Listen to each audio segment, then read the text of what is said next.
Hello everyone. तो कैसे हैं आप लोग। तो आज एक नए वीडियो के साथ हम आज एक इस लेक्चर सीरीज़ की शुरुआत करते हैं।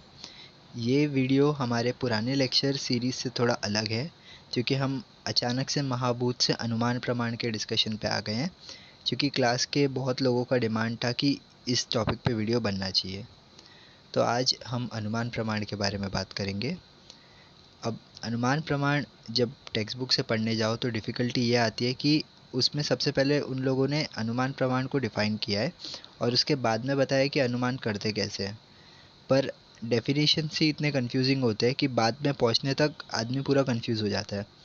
तो मैं जब ये वीडियो बना रहा हूँ तो मैं पहले कैसे अनुमान करते हैं, जो तर्क संग्रह ने जिस तरीके से शुरुआत की थी उसी तरीके से बताऊँगा, और at the end of this video मैं डेफिनेशंस एंड ऑल कवर करूँगा।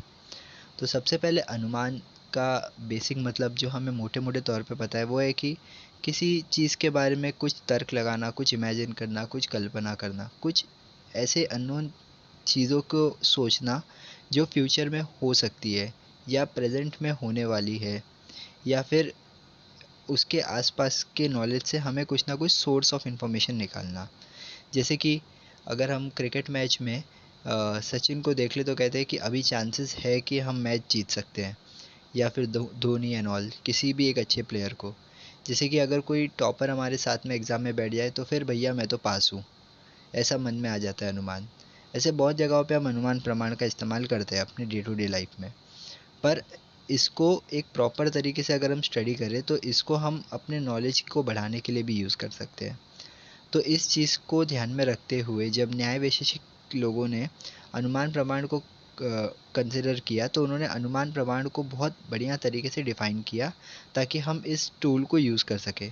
तब हम देखते हैं कि ये कैसे किया जाता है। तो जैसे यहाँ पे अनुमान लिखा है, तो अनुमान लिखने के बाद में सबसे पहले तर्क भाषाकार ने कहा था लिंग परामर्शो अनुमान। यहाँ पे इन्होंने 3 वर्ड्स का यूज़ किया है, लिंग, परामर्श और अनुमान।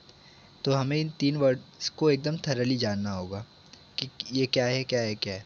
इससे पहले मैं एक बात और बता देता हूँ, that is the beauty of तर्क, जो भी तर्कशास्त्र वगैरह लिखे गए हैं उनकी, कि इनके बुक के स्टार्टिंग में एक फ्लावर होता है जो क्लोज्ड होता है, और जब इनका बुक ख़त्म होता है तो वो फ्लावर ओपन हो चुका होता है। तो कहने का मतलब है कि जब ये डिफ़ाइन करते हैं तो ये एक कॉम्प्लेक्स चीज़ को लेके जाते हैं और एक एक करके उसके बारे में बताते हैं, और एट द एंड जो होता है वो कॉन्सेप्ट पूरा क्लियर हो जाता है। तो अगर आपको कोई ऐसा वर्ड या टर्म कंफ्यूजिंग लग रहा है तो उसको आगे डिफ़ाइन किया है, तो relax and just understand the concept one by one. तो अब यहाँ पे आता है लिंग, परामर्शो, अनुमान। तो ये कहते हैं लिंग और परामर्श जो है वो अनुमान है। मतलब अगर आपको अनुमान लगाना है तो ये 2 चीज़ों की ज़रूरत पड़ेगी, एक तो लिंग और एक परामर्श।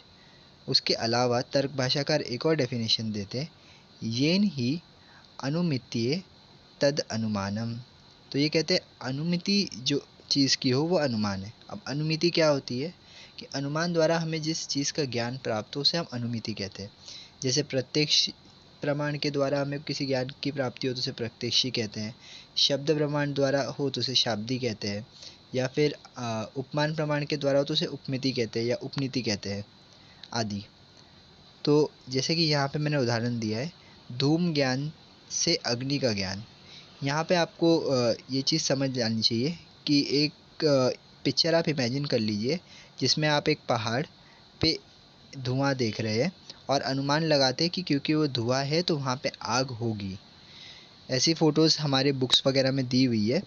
तो इसमें आप, क्योंकि तर्क भाषाकार ने इस एग्ज़ाम्पल को लिया क्योंकि काफ़ी फ्लेक्सिबल एग्ज़ाम्पल है, इसको बहुत सी चीज़ों के साथ रिलेट किया जा सकता था। तो इस चीज़ को आपको इमेजिन करना है और यहाँ पे 3 टर्म्स के साथ आपको फ्रेंडली होना है। ये टर्म्स को तर्क भाषाकार भी आगे डिफ़ाइन करेंगे, पर मैं चाहता हूँ इससे आप अभी फ्रेंडली हो जाए। फर्स्ट इज़ हेतु, सेकंड इज़ साध्य एंड थर्ड इज़ पक्ष। हेतु मतलब जिसको आप प्रत्यक्ष रूप से देख रहे हो, यानी आपने किसी चीज़ को देख के अनुमान लगाया है या किसी चीज़ को अपनी इंद्रियों द्वारा ग्रहण करने के बाद अनुमान लगाया है। तो ये आपको बताता है कि ये हेतु है जिसके द्वारा आप अनुमान लगा रहे हो। फिर साध्य, साध्य यानी जिसे साधा जाए, यानी जिसका अनुमान लगाया जा रहा है। तो जैसे कि, और थर्ड इज़ पक्ष, पक्ष यानी जिस स्थान पर आप ये सब कर रहे हो, जिस स्थान पर साध्य रहेगा, जिस स्थान पे आपको हेतु प्राप्त हुआ। तो अब इसको अगर मैं उस एग्जाम्पल से रिलेट करूँ, तो अगर आपने पहाड़ पे धुआं देख के बताया कि आग है, तो यहाँ पे पहाड़ वो स्थान बना यानी पक्ष। आपने देखा किसी धुएं को देखा, वो बना हेतु। और अब अनुमान क्या लगा रहे हो, आग का, तो वो बना साध्य। ये वर्ड्स आगे फिर से डिफाइन होंगे, यहाँ पे मैं सिर्फ आपको इससे फ्रेंडली कर रहा हूँ। तो यहाँ पे लिखा क्या है, धूम ज्ञान से अग्नि का ज्ञान होना। तो यहाँ पे जो अधूम ज्ञान था वो उसके द्वारा अनुमान लगाया गया, तो अनुमिति ज्ञान प्राप्त क्या हुआ, अग्नि का। फिर यहाँ तर्क संग्रह वाले डिफाइन करते हैं, अनुमितिकरणम अनुमानम। ये सेम डेफिनेशन है जो तर्क भाषा ने दी थी। फिर इसके बाद में तर्क भाषा वाले अब लिंग को डिफाइन करते हैं। तो अब जैसे मैंने कहा था फूल की एक एक पंखुड़ी खुलेगी, तो ये पहली पंखुड़ी खुली। तो लिंग क्या है, व्याप्ति बलेन अर्थ गमकम लिंगम, जिसका हिंदी ट्रांसलेशन था व्याप्ति के बल से अर्थ का बोध कराता है। लिंग क्या है, जो व्याप्ति के बल से अर्थ का बोध कराता है। अब इसमें एक नया वर्ड हमको फिर मिल गया जो है व्याप्ति, नया कन्फ्यूजन। तो जो लिंग है वो व्याप्ति जैसी किसी वर्ड के बल द्वारा हमें उसका मीनिंग बताता है। व्याप्ति क्या है वो डिफाइन करने के बाद मैं इस डेफिनेशन पे फिर से आता हूँ। व्याप्ति है यत्र धूमस्त्र अग्निरिति सहचार्य नियमों व्याप्ति। अब सहचार्य का मतलब होता है साथ साथ। तो यहाँ पे ये एग्जांपल लेते हैं, जैसे आग और धुआं हमेशा साथ साथ रहते हैं, तो वैसे साथ साथ कोई इंटर रिलेशनशिप्स को ये व्याप्ति कह देते हैं। यानी there must be an relationship between हेतु एंड साध्य। यहाँ पे जो दो चीज़ें मैं बता रहा हूँ, धूम और अग्नि, तो अब हमको पता है कि धूम मतलब हेतु एंड अग्नि साध्य, तो इन दोनों के बीच में रिलेशनशिप होना ज़रूरी है, तब हम उसे व्याप्ति कहेंगे। तो अब वापस लिंग के डेफिनेशन पे आते हैं। तो व्याप्ति के बल से अर्थ का बोध कराना इस लिंग, यानी इंटर रिलेशनशिप्स को समझ के अगर हम जो अनुमान से अनुमिति लगाते हैं तो उसे हम लिंग कहते हैं। अब इसको आगे लेके जाते हैं अगर इस डेफिनेशन को, तो यहाँ पे हमने लिंग मोटे मोटे तौर पे समझ लिया कि मुझे व्याप्ति के द्वारा अर्थ समझ में आने लग गया है कि क्या हो रहा है प्रोसीजर।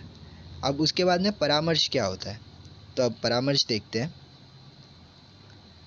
परामर्श को डिफाइन किया है, तस्य तृतीय ज्ञानम परामर्शः, ये तर्क भाषा करने का है, यानी तीसरे ज्ञान को ये परामर्श कहते हैं। फिर एक नया टर्म कि ये तीसरा ज्ञान क्या होता है, तो इसको डिफाइन करते, जिसको बताते हैं कि लिंग का तृतीय ज्ञान ही परामर्श कहलाता है।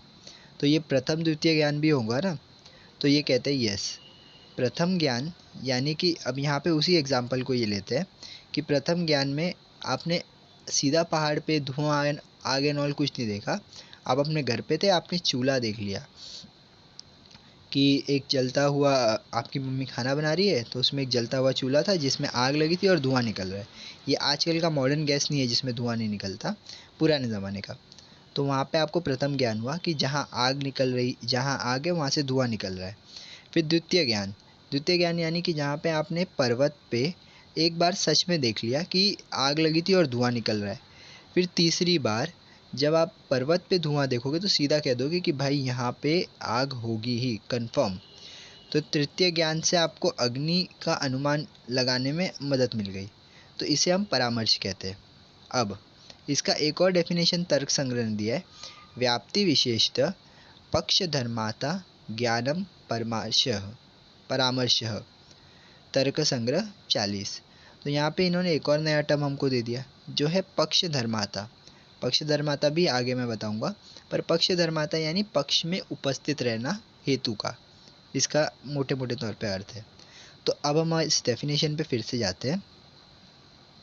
तो यहाँ क्या है, लिंग परामर्शो अनुमान, तो यानी लिंग, अब लिंग क्या था, व्याप्ति, देखो यहाँ पे लिखा हुआ है व्याप्ति के बल से अर्थ का बोध कराता है, यानी इंटर रिलेशनशिप्स के द्वारा मीनिंग देता है हमें कुछ।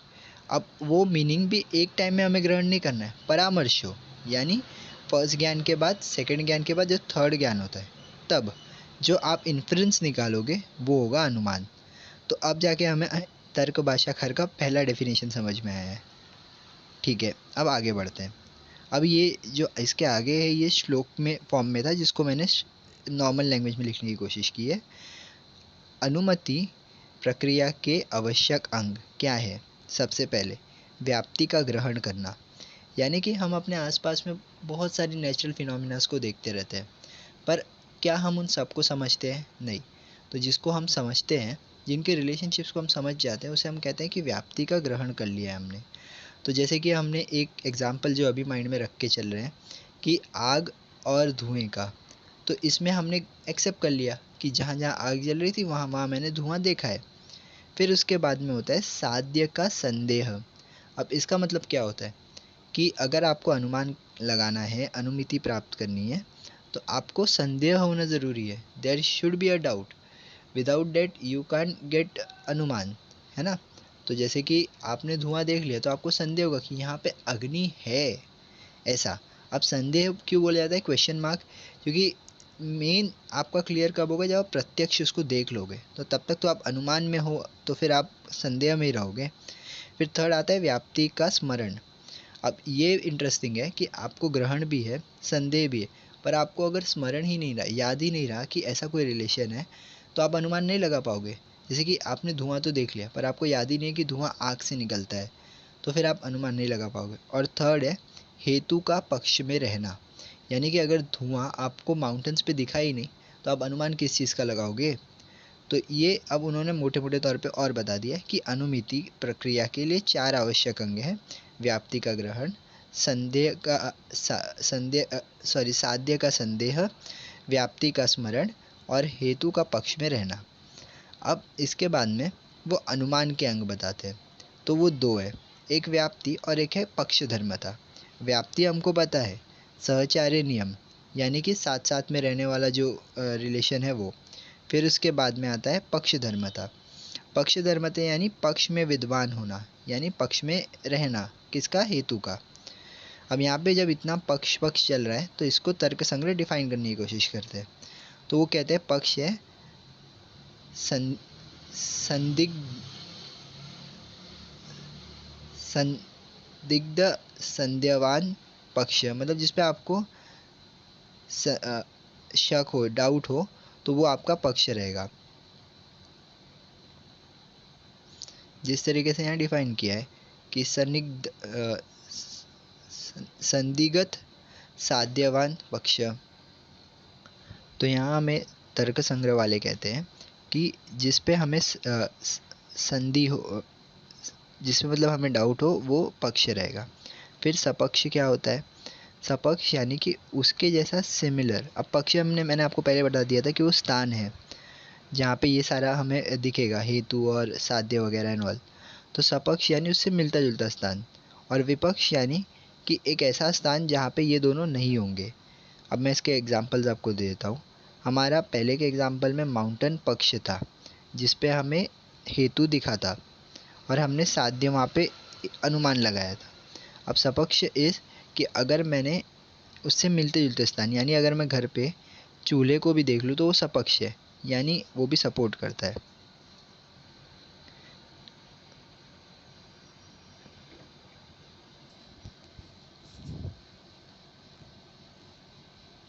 एंड थर्ड इज विपक्ष। विपक्ष यानी कि निश्चित साध्य अभावन विशेष विपक्ष। यहाँ पे कहते हैं कि साध्य का अभाव होना, यानी यहाँ पे साध्य प्रेजेंट ही नहीं हो सकता। जैसे मैं कह दूँ तालाब, तो तालाब में कभी आग तो नहीं लग सकती। तो ये आपको 3 चीज़ें समझ में आ जाती है। पक्ष यानी जो स्थान पे आपने देख के अनुमान लगाया, सपक्ष यानी इससे मिलता जुलता स्थान जो आप पहले देख चुके हो, और विपक्ष यानी ऐसा स्थान जहाँ पे साध्य हो ही नहीं सकता, कन्फर्म। तो ऐसे अब यहाँ पे ये जो है ओल्डन डे एग्जाम्पल को चेंज करके यहाँ पे मैंने नम्रता और दिशा का एक एग्जाम्पल लिया है, जिससे हमें थोड़ा कॉन्सेप्ट क्लियर हो। क्योंकि यहाँ पे मैंने एक अनुमान लगाया था। अब मैं एग्जाम्पल दे रहा हूँ कि मान लेते हैं कि नम्रता और दिशा जो हॉस्टलाइट्स हैं नागपुर से, वो हॉस्टल में रहने आई थी। ये बात मुझे पता थी। तो देखा जाए तो ये यहाँ पे मेरा परामर्श में जो है मेरा प्रथम ज्ञान हुआ कि मुझे ये बात पता है कि ये हॉस्टल में रहने आई है। डे 2 पे मैंने देखा था कि ये दोनों साथ में कॉलेज आई थी। ये मेरा द्वितीय ज्ञान हुआ। और डे 3 पे जब मुझे दिशा से काम था तब मैं कॉलेज पहुंचा तो वो क्लास में नहीं थी, पर मैंने नम्रता को देख लिया। सो मुझे समझ में आ गया कि दिशा कॉलेज आ चुकी है। यहाँ मैंने अनुमान लगाया। तो ये मैं किस बेसिस पे लगा पाया, क्योंकि जो मेरा तृतीय ज्ञान था वो मुझे अनुमान लगाने की परमिशन देता था, क्योंकि प्रथम और द्वितीय ज्ञान मुझे प्राप्त था। और लिंग के द्वारा जो व्याप्ति रिलेशंस है, यानी कि ये दोनों का साथ में एक ही हॉस्टल में रहते तो साथ में आएंगे, तो इस द्वारा इन दोनों के बीच में इंटर रिलेशनशिप्स था। मतलब ये दोनों और ट्रैवल जो कॉलेज है, तो यहाँ पे जो मेरा कॉलेज अपना जो कॉलेज था वो बनता है साध्य कि कॉलेज में आना। और ये दोनों थे हेतु, जिसमें से मैंने एक देख लिया था नम्रता को, तो कंफर्म था कि दिशा भी आएगी। तो इस तरीके से मैं अनुमान लगाता हूँ। अब क्योंकि यहाँ पे मैं पक्षधर्मता भी देख सकता हूँ कि ए हेतु जो नम्रता है वो कॉलेज में प्रेजेंट है, व्याप्ति भी देख सकता हूँ, तो सभी रिलेशंस मुझे दिखते हैं। फिर इसके बाद में अब अनुमान के लिए जैसे मैंने बताया था, ये फिर से डिफाइन होंगी चीज़ें, तो मैं अब डिफाइन करता हूँ। हेतु क्या है? यस्य ज्ञानेन पक्ष साधस्य सिद्धि भवति स हेतु। ये तर्क दीपिका ने दिया है। तो यहाँ पे ये कहते हैं कि हेतु वो है जो आपको पक्ष में साध्य की बारे में सिद्धि कराए, यानी कि बेसिकली जो प्रत्यक्ष आपको दिख जाए। तो यहाँ पे एक इंटरेस्टिंग बात आ जाती है कि जब हम प्रत्यक्ष बोलते हैं तो हमें सिर्फ देखना नहीं, जबकि पांचों इंद्रियों से हम प्रत्यक्ष प्रमाण ग्रहण कर सकते हैं। तो हेतु आपको 5 रूप में मिल सकता है। सच में ऐसा होता है? देखते हैं। तो जैसे कि देखने वाला तो आपको पता है, आप धुएं को देख के अग्नि का प्रमाण लगा सकते हो। पर अगर मान लो मैं कहूँ कि मुझे सुनने का प्रत्यक्ष लेके अनुमान लगाना, तो कैसा होगा? तो वो ऐसे हो सकता है जैसे कि अगर किसी ने कह दिया कि ये चैप्टर बहुत आसान है, पढ़ लो, तो मैं अनुमान लगा लेता हूँ कि आसान ही होगा, तो पढ़ लेता हूँ। और पढ़ने के बाद तो मुझे समझ में आएगा ना कि अनुमान सही था या गलत। तो यानी प्रत्यक्ष में मैंने सुना और उस हिसाब से अनुमान लगा दिया। फिर और भी ऐसी बातें होती है जिसमें हम लोगों के सुनने पे अनुमान लगा देते हैं। जैसे किसी ने कह दिया कि ये लड़का बहुत ख़राब है, इससे बात मत करो, तो बिना सोचे समझे मैं थोड़े टाइम के लिए उसको अवॉइड कर लूँगा।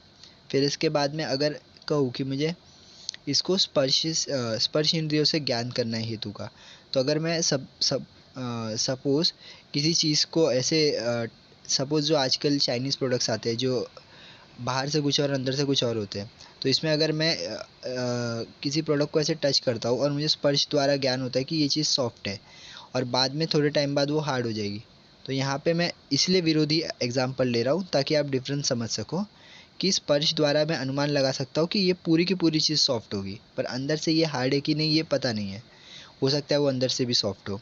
तो वैसे ही मैं सभी इंद्रियों के अंदर प्रत्यक्ष हेतु को देख के बता सकता हूँ। फिर इसके बाद में आ जाता है साध्य, यानी जिसका अनुमान लगाया जाता है, यानी जिसको साधा जाता है। और पक्ष यानी जहाँ अनुमान लगाया जाता है। हेतु जो हमें प्रत्यक्ष रूप से दिखता है, फिर साध्य यानी कि जो अनुमान लगाया गया हो, और पक्ष यानी जहाँ अनुमान लगाया गया हो। अब यहाँ पे हम और डिटेल में जाते हैं चैप्टर के। व्याप्ति यानी रिलेशन बिटवीन हेतु एंड साध्य। अब व्याप्ति और साध्य के मध्य विशेष संबंध को हेतु और साध्य के बीच में विशेष संबंध को व्याप्ति कहते हैं। व्याप्ति शब्द होता है वि प्लस आपत्ति यानी विशेष संबंध। फिर यहाँ पे क्राइटेरिया क्या है व्याप्ति संबंध का? तो यहाँ पे 5 क्राइटेरिया रखी गई है व्याप्ति संबंध के लिए। सबसे पहला है ये सर्वभौम। सर्वभौम मतलब कि आप ब्रह्मांड के किसी भी क्षेत्र में चले जाओ, आपको इनके बीच का रिलेशन मिलेगा ही। फिर आ जाता है ये जो है नियत। नियत का अर्थ होता है हमेशा मिलने वाला, यूनिवर्सल। फिर आता है सहचारी यानी सदैव एक दूसरे के साथ रहना। फिर आ जाता है अव्यभिचारी। अव्यभिचारी का मतलब होता है एकाधिक, यानी जो एक के साथ हमेशा रहे, यानी ये रिलेशंस एक ही में होना चाहिए। जैसे कि हम आग के साथ धुएं को कह रहे हैं, तो ऐसा ना हो कि ये आग के साथ भी धुआं निकलता हो, फिर उस मतलब उष्ण के साथ निकल हो, शीत के साथ भी धुआं निकले, फिर हर गुण के साथ धुआं निकले, तो ऐसे तो हम कभी अनुमान लगा ही नहीं पाएंगे। और पांचवा है अनौपादिक। अनौपादिक का मतलब होता है कि बिना किसी शर्त के, विदाउट एनी कंडीशंस।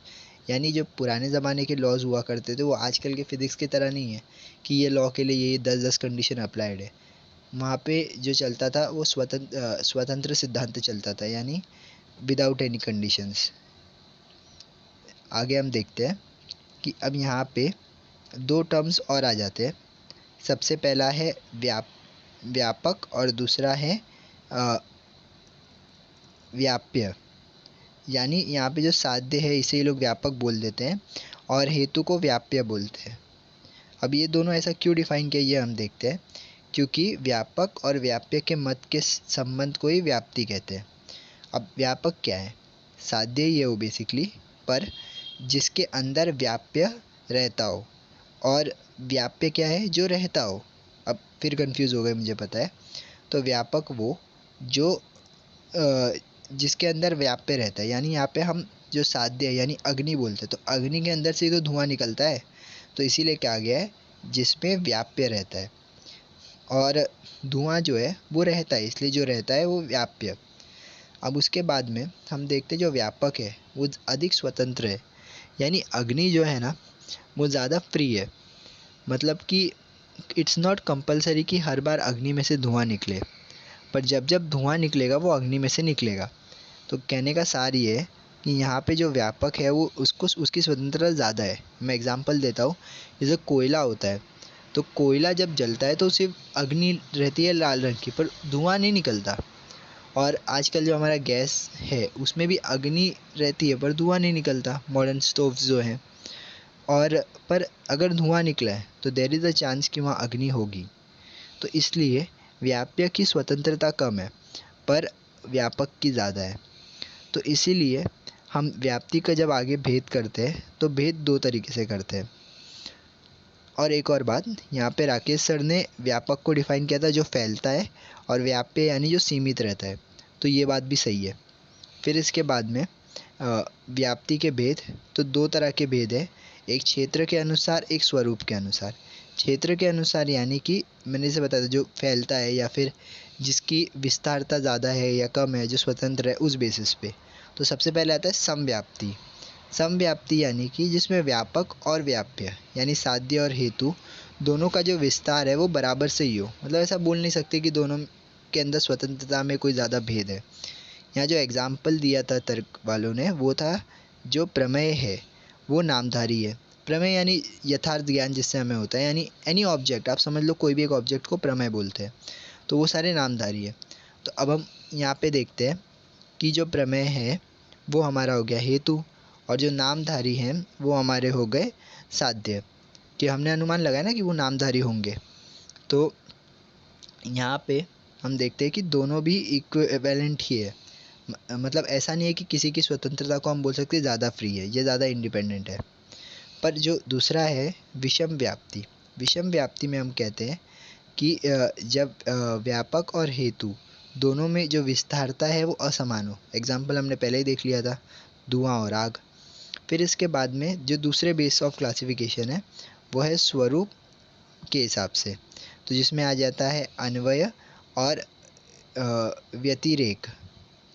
अब ये इम्पॉर्टेंट है क्योंकि ये अपने बुक्स में मेंशन है, पहले वाला अपने बुक्स में मेंशन नहीं था, वो मैंने तर्क संग्रह से डायरेक्ट उठाया था। तो अन्वय क्या होता है? अन्वय यानी हेतु और साध्य के मध्य जब भावात्मक संबंध हो, यानी कि you can see it anywhere else, जहाँ पे मतलब आपको भाव मिले। और दूसरा है व्यतिरेक। व्यतिरेक यानी कि ये वो संबंध है जो अभावात्मक है, यानी एक के उपस्थिति ना होने पे दूसरा भी अनुपस्थित रहेगा। यानी अन्वय यानी वो जो जहाँ अगर हेतु है वहाँ साध्य होना कंपलसरी है, और व्यतिरेक वो यानी जहाँ एक उपस्थित नहीं है वहाँ दूसरा उपस्थित नहीं रहेगा। Is that simple as that. यानी अगर इसको रिलेट करना है, क्योंकि हमने यहाँ पे व्यापक और व्याप्ति को साध्य और हेतु से किया, तो तो अन्वय और व्यतिरिक्त को हम कहेंगे सपक्ष और विपक्ष से। सपक्ष में हमने देखा था कि वो पक्ष की तरह ही होता है कहीं और पे, पर वहाँ पे दोनों प्रेजेंट होंगे। और विपक्ष जो था उसमें अपने को ये जैसे तालाब का एग्जांपल दिया हुआ, तो आग हो ही नहीं सकती तालाब में, तो तालाब में आग भी नहीं होगी और धुआं भी नहीं होगा, तो इसलिए ये हमारा व्यतिरिक्त। तो इस हिसाब से हम समझ सकते हैं। फिर इसके बाद में हेतु और साध्य के मध्य रिलेशंस बनाने के लिए ये लोग जो है न्याय वालों ने 6 नियम हमको दिए थे, जिससे हमको पता चलेगा कि इनके बीच में रिलेशन है। पहला है अन्वय। अन्वय हमको पता है, हमने ऊपर ही देख लिया कि भावात्मक संबंध होना। फिर आता है व्यतिरेक। व्यतिरेक यानी अभावात्मक, यानी एक के एब्सेंस में दूसरा भी अनएब्सेंस होगा। और अन्वय क्या था, एक के प्रेजेंस में दूसरे का प्रेजेंस होना। फिर तीसरा है व्यभिचारिक ग्रह या फिर अव्यभिचारी। ये हमने पहले देख लिया था यहाँ पे, जिसका ये रहा अव्यभिचारी। तो ये जो अव्यभिचारी है इसका मीनिंग क्या होता है कि एकातिकी, यानी कि एक के साथ ही मतलब वो इंटर रिलेशन बनाए, यानी आग और धुएं का ही सिर्फ आपस में रिलेशन होना चाहिए। ऐसा नहीं है धुएं का रिलेशन हर किसी के साथ होने लग गया। फिर इसके हर द्रव्य के साथ होगा तो फिर हम कैसे पहचानेंगे कि वहाँ अग्नि महाभूति है। फिर इसके बाद में आ जाता है ये अनौपाधिक या फिर अधिनिराशा। तो ये अधिनिराश। तो ये अधिनिराश और अनौपाधिक भी हमने पहले ही देख लिया था, जिसका मतलब होता है बिना किसी शर्त के, विदाउट एनी कंडीशन। छठा है तर्क। तर्क यानी कि सत्य। तर्क में कैसे क्या करते हैं हम कि जो सत्य है ना उसको असत्य मान लेते हैं और फिर प्रयत्न करते हैं कि इस असत्य को प्रूव करें, और जब हम इसमें असफल होते हैं तो हमको सत्य समझ में आ जाता है, जिसे कहते हैं तर्क। फिर अंत में है सामान्य लक्षणम प्रत्यक्ष, यानी कि इसमें हमें जाति भेद समझ में आती है। जैसे कि धुआं और अग्नि है, तो धुएं की जाति होगी धूमत्व और अग्नि की जाति होगी अग्नित्व। तो इसमें हम जाति के हिसाब से भी समझ सकते हैं। फिर अब हम देखते हैं अनुमान प्रमाण के भेद। तो अनुमान प्रमाण के 4 भेद मुख्य रूप में हैं। सबसे पहला था तर्क संग्रह का, जो हमने प्रयोजन या मनोवैज्ञानिक दृष्टिकोण से किया गया था। इसके 2 प्रकार हैं। सबसे पहला है स्वार्थ अनुमान। स्वार्थ अनुमान यानी अपने लिए, मतलब मैं अपने मतलब मुझे समझ में आए इसके लिए मैं अनुमान कर रहा हूँ ना, तो उसे स्वार्थ कहेंगे। और परार्थ अनुमान क्या होगा कि मेरे को तो समझ में आ गया, पर मेरे साथ जो मेरा दोस्त है उसको भी तो समझ में आए, तो अपने दोस्त के लिए जब मैं कोई अनुमान करूँगा तब वो होगा परार्थ अनुमान। दोनों को करने के तरीके हैं, अभी हम सीखते क्या है वो। तो सबसे पहले स्वार्थ अनुमान क्या है।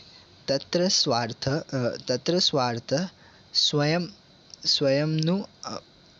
स्वयं अनुमिति हेतु, यानी स्वयं के ज्ञान के लिए जब अनुमान किया जाए तब उसे हम कहेंगे स्वार्थ अनुमान। इसको करने के लिए 3 वाक्य पूर्ण होने चाहिए। अब वो 3 वाक्य क्या है वो देखते हैं। अब यहाँ आपने सामने लिखा है मैंने कि पर्वत पर आग है, तो यहाँ पे हमको ये पहली चीज़ थी अनुमान लगाई। फिर उसके बाद में पक्षधर्मिता, तो ये क्या कहता है क्योंकि पर्वत पर धुआं है। और थर्ड जो है हमारा वो है व्याप्ति इज़ द रिलेशनशिप। तो जहाँ जहाँ धुआं है वहाँ वहाँ आग है, ये हमारा रिलेशन हमको पता था। तो इसलिए इस तरीके से हम स्वार्थ अनुमान में 3 वाक्य द्वारा अपने अनुमान को कंफर्म करते हैं। पर परार्थ अनुमान जो होता है वो वैसा नहीं होता है। परार्थ का डेफिनेशन क्या जाता है, यतु स्वयं धूमा अग्नि अनुमान्य परम प्रति बोधयितु पंचाव्य वाक्य प्रयुज्यते तद परार्थ अनुमानम। तो यहाँ पे ये कहते हैं कि जब आपको धुआं और अग्नि के बीच का अनुमान लगाना है तो उसके लिए पंचाव्य यानी 5 अव्ययों को इस्तेमाल करना होगा। मतलब इन शॉर्ट मुझे अपने दोस्त को समझाने के लिए थोड़ा ज़्यादा समझाना होगा। Friends are always taking time. फिर इसके बाद में जैसे यहाँ पे दिया हुआ है कि जब किसी दूसरे व्यक्ति को समझाने के लिए या शंका का समाधान करना हो तो इन 5 अवयव यानी 5 वाक्य का इस्तेमाल करना चाहिए। तो क्या है वो 5 वाक्य, देखते हैं। सबसे पहले, पर्वत में आग है, ये प्रतिज्ञा। अब प्रतिज्ञा का मतलब क्या होता है?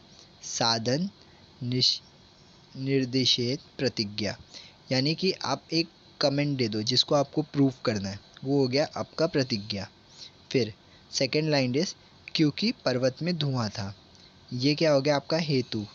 फिर साध्य साधनम हेतु, यानी कि बिकॉज डाल के आप उसके पीछे रीज़न दो कि इसलिए ऐसा है।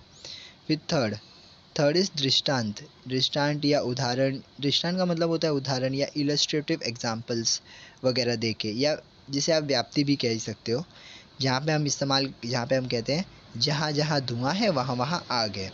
मतलब बेसिकली आप अपने फ्रेंड को एक तरीके से समझा रहे हो। तो यहाँ पे आचार्य चरक जो है वो दृष्टांत का डेफिनेशन देते हैं, जिसमें वो कहते हैं दृष्टंतो नाम यत्र मूर्ख विदुषाः बुद्धिमान सामान्य दो वर्णयति, यानी कि आप दृष्टांत इस तरीके से एक्सप्लेन करो कि चाहे वो मूर्ख इंसान हो या बुद्धिमान, उसके लिए ये बात सामान्य होनी चाहिए, मतलब that should be understandable by everyone. फिर इसके बाद में हम फोर्थ वाक्य पे आते हैं। फोर्थ वाक्य क्या है कि पर्वत में धुआं है, तो ये क्या आपने बता दिया, ये है उपनय।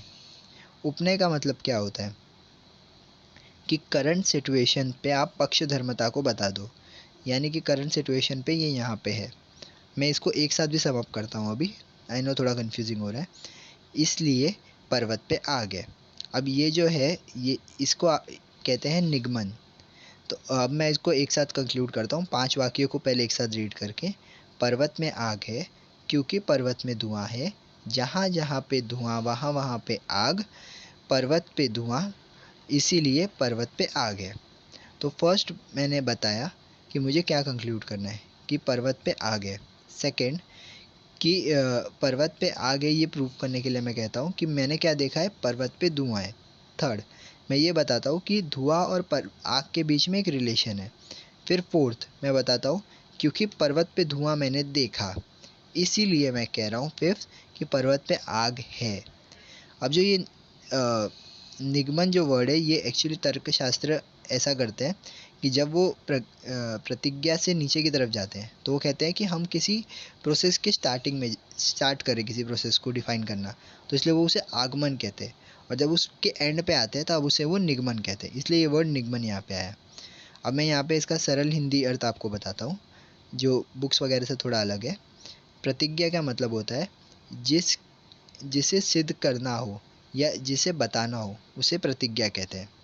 फिर इसके बाद में हेतु क्या है, यानी प्रतिज्ञा को बल देने वाला कारण, यानी कि आपने कमेंट दिया उसको प्रूफ, जैसे कि हम ट्रिग्नोमेट्री या ज्योमेट्री में करते थे कि कोई एक सेंटेंस को प्रूफ करने के लिए by SSS test, by A test, by Pythagoras theorem, तो वहाँ पे उसको बल देते थे हम। फिर दृष्टांत क्या है, हेतु और साध्य के मध्य व्याप्ति संबंध की पुष्टि करना दृष्टांत है। फिर उपनय क्या है, वर्तमान पक्ष में हेतु की उपस्थिति की पुष्टि। और फिर निगमन क्या है, प्रतिज्ञा की सिद्धि ही निगमन है। देन ये तो अपना एक टाइप हो गया, स्वार्थ और परार्थ। स्वार्थ मतलब क्या कि मैंने ऐसा अनुमान किया जो मैं खुद को अपने माइंड को समझा सकूं, और परार्थ क्या कि अब मैंने अपने दोस्त के माइंड को भी समझा दिया। अब जो दूसरा है ना वो कार्यकारण सिद्धांत पे है, या फिर जिसे प्राचीन न्याय वाले जो आचार्य गौतम के समय के थे, यहाँ पे मैंने लिखा भी है आचार्य गौतम ने दिया है। तो यहाँ पे कार्यकारण सिद्धांत को मैं थोड़ा सा आपको बता देता हूँ कि अगर कोई प्रोसेस हो रहा है तो कार्य और कारण दो चीज़ें उसमें होंगी। एक सबसे पहले जैसे कि आपके सामने अगर ये फ़ोन है और आप फ़ोन पे मेरा वीडियो सुन रहे हो, तो जो फ़ोन है ये कार्य है। अब ये फ़ोन बना किन चीज़ों से होगा, जैसे यहाँ पे एलईडी स्क्रीन है, फिर अंदर मेटल वायर एंड ऑल है, तो इसके कारण है, इस कारण की वजह से ये फ़ोन यहाँ एग्जिस्ट करता है। तो यानी प्रत्येक चीज़ जो वर्ल्ड में एग्जिस्ट करती है वो दो रीज़न्स के ऊपर है, एक कार्य एक कारण। तो जो आपके पास बुक है वो कार्य है, पर ये जो बुक बनने के लिए जो चीज़ें लगी होंगी यानी राइटर, फिर ink, paper, factory etcetera etcetera, ये सब उसके कारण है। तो इस तरीके से कार्य और कारण आपको समझ में आ गए। इसका अभी यूज़ होने वाला है यहाँ पे। उस बेसिस पे 3 हिस्सों में कैटेगराइज किया है। एक है पूर्ववत, एक है शेषवत और एक है सामान्य दृष्टि। अब यहाँ पे ये क्या बोलते हैं, पूर्ववत क्या है?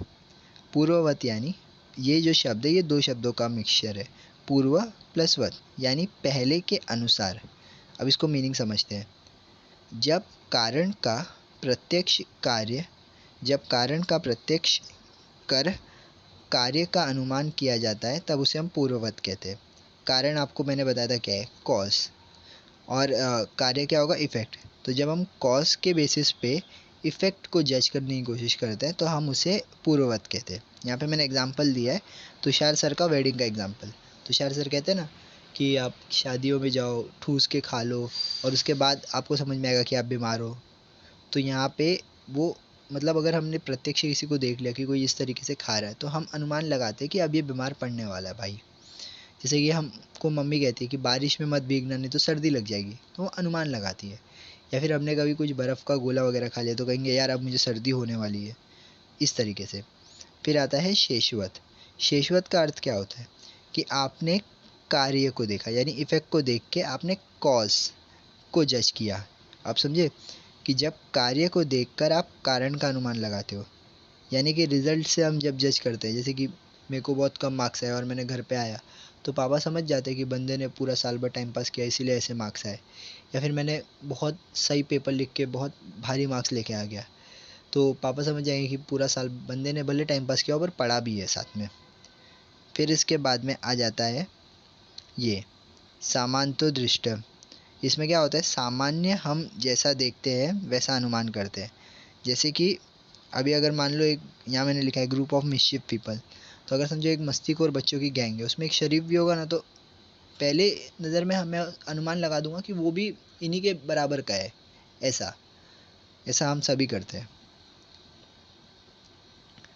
फिर इसके बाद में थर्ड जो रिलेशन था, व्याप्ति या भाव अभाव या न्याय, नव न्याय का। जो पुराना वाला था ना वो पुराने न्याय का था, प्राचीन न्याय का देखो, और अभी वाला जो है वो नव न्याय का है, जिसको गंगेश उपाध्याय ने दिया था। तो यहाँ पे क्या है, केवल अन्वयी, फिर केवल व्यतिरिकी और और थर्ड वाला है अन्वय व्यतिरिकी। अब अपने को ये 3 टर्म्स पहले से पता है, मतलब अन्वय और व्यतिरेकी। तो अन्वय क्या था, अन्वय को हमने सपक्ष से लिया था, यानी केवल सपक्ष। जैसे कि यहाँ पे मैं एग्जांपल देता हूँ, सब आयुर्वेद के ज्ञाता वैद्य है। तो यहाँ पे ये मैं बता रहा हूँ कि इसका अपोजिट यानी विपक्ष जो है वो एग्जिस्ट नहीं करेगा, यानी कि जिसको आयुर्वेद का ज्ञान नहीं है वो वैद्य नहीं है, ऐसा विपक्ष एग्जिस्ट ही नहीं करेगा। फिर दूसरा है केवल व्यतिरिक्त, यानी इसमें जो है खाली विपक्ष एग्जिस्ट करता है, सपक्ष एग्जिस्ट नहीं करता। यानी कि खाली पेपर लिखने वाले को 0 मार्क्स, ऐसा मैंने लिखा है। तो यानी यहाँ ये मेरा एग्जांपल है, ज़्यादा इजी लग रहा था मुझे ये। तो अभी अगर सपोज़ इसका अपोजिट मैं देखता हूँ, यानी इसके सपक्ष को देखता हूँ, तो जिसने पेपर भरा है उसको क्या मार्क्स मिलेंगे? ज़रूरी नहीं है ना, अगर वो गलत भी लिखेगा तो। पर ये कन्फर्म है कि खाली पेपर जिसने लिखा ना उसको 0 मार्क्स तो मिलेगा ही मिलेगा। तो इसे कहते हैं केवल विपक्ष, यानी केवल जो है व्यतिरिकी। और एक ऐसा अनुमान जिसमें अन्वय और व्यतिरिकी दोनों, तो ये तो अपना कॉमन है पर्वताग वाला, इसमें आपको अन्वय भी दिखता है, सपक्ष भी दिखता है और विपक्ष भी दिखता है। फिर आचार्य चरक ने काल के अनुसार भेद दिया था, यानी कि एक वर्तमानकालीन अनुमान, फिर भूतकालिक अनुमान और एक है भविष्यकालिक अनुमान। तो वर्तमानकालिक अनुमान कैसा होगा, जिसमें एक एग्जांपल, ये इसके एग्जांपल्स मेरे को अच्छे से मतलब ऐसे इजी वाले नहीं मिले तो मैं इजी वाले खुद से बनाए।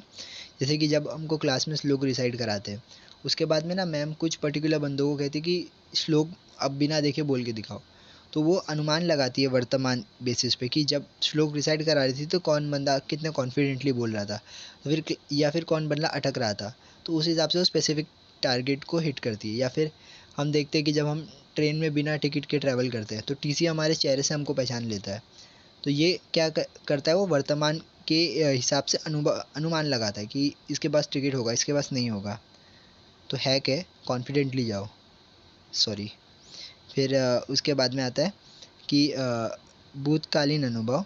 तो यहाँ पे क्या है कि आप जो है रिज़ल्ट के हिसाब से मेहनत का अंदाज़ा लगाते हो, यानी कि वही पुराना एग्जांपल है कि रिज़ल्ट के हिसाब से इस बंदे ने भूतकाल में कितनी मेहनत की होगी साल भर में वो।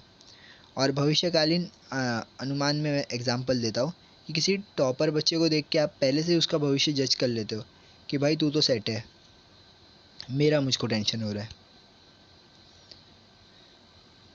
तो इस तरीके से हमने 4 तरह के ये देख लिए अनुमान के भेद। एक बार फास्ट रिवाइज कर देते हैं।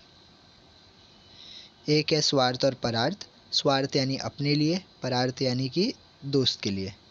फिर उसके बाद में बेस्ड ऑन कारण कार्य, तो यहाँ पे पूर्ववत, शेषवत और समांतर दृष्टा। बेस्ड ऑन व्याप्ति संबंध, केवल अन्वय, केवल व्यतिरिकी और अन्वय व्यतिरिकी। फिर उसके बाद में लास्ट इज काल के भेद के हिसाब से वर्तमान कालीन अनुमान, भूतकालीन अनुमान और भविष्यकालीन अनुमान। अब आ जाते हैं हम हेतु के लक्षण पे। तो हेतु के हमको 5 लक्षण बताए गए हैं। तो जिनके पास ये 5 लक्षण होंगे वो सद हेतु होगा या फिर करेक्ट हेतु होगा। पर ये जो 5 लक्षण है ना, इसमें से जो पहले 3 है यानी पक्ष धर्मत्व, सपक्ष सत्वम, विपक्ष असत्वम, ये 3 हमको वैशेषिक ने दिए थे। और इसके बाद के जो 2 है अबाधित विषयत्वम और असत प्रतिपक्षत्वम, ये जो है ये हमको न्याय दिए थे। इस पार्ट को मैं यहीं पे एंड करता हूँ क्योंकि ये वीडियो काफ़ी लंबी हो चुकी है। तो हम हेतु के लक्षण और जो हेतु आभास है वो, और जो डेफिनेशंस हमको जो लास्ट में लेने हैं वो नेक्स्ट पार्ट में ख़त्म करेंगे। Thank you.